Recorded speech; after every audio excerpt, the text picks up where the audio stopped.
సర్పంచ్‌గా గెలవడానికి popularity, stardom, డబ్బులు, కులము, మతము సరిపోతాయా? సరిపోవు. ఎందుకు సరిపోవంటే, అవి నీకు విజిబిలిటీ తీసుకొస్తాయి. అంటే జనాలందరికీ నువ్వు తెలుస్తావు. బట్ సక్సెస్ అవ్వాలనంటే డెఫినెట్‌గా ఆర్గనైజేషన్ బేస్ ఉండాలె. ప్రజలతో సత్సంబంధాలుండాలె. నువ్వు గ్రౌండ్‌లో కనబడాలి. ప్రాబ్లమ్స్‌ని అర్థం చేసుకోవాలి. సొల్యూషన్స్ ఇవ్వగలగాలి. సాల్వ్ చేయగలగాలి. సో, రీసెంట్‌గా మనము తమిళనాడులో ఒక పెద్ద మీటింగ్ చూసినాం మదురైలో.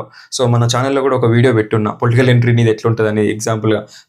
సో, యాక్టర్ విజయ్ ఒక పెద్ద మీటింగ్ పెడితే లక్షల మంది జనాలొచ్చిర్రు. సో, ఆయనది స్టోరీ తీసుకొని ఆయన పొలిటికల్‌గా సక్సెస్ అయితాడా? సో, తమిళనాడులో పొలిటికల్‌గా సినీ యాక్టర్స్ నుంచి పాలిటిక్స్‌కి వచ్చి సక్సెస్ అయినోళ్ళు ఇద్దరెవరు? ఎంజీఆర్, జయలలిత. ఫెయిల్ అయినోళ్ళెవరు? సో, కమల్ హాసన్, ఇంకొక ఆయన ఎండీఎంకే విజయకాంత్.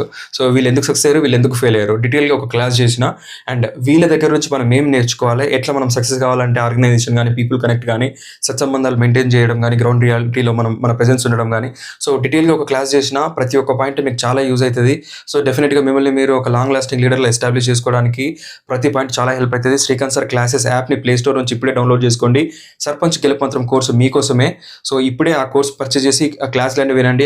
ఒక 55 క్లాసుల వరకు ఉన్నాయి. So, see you in the course. Bye by.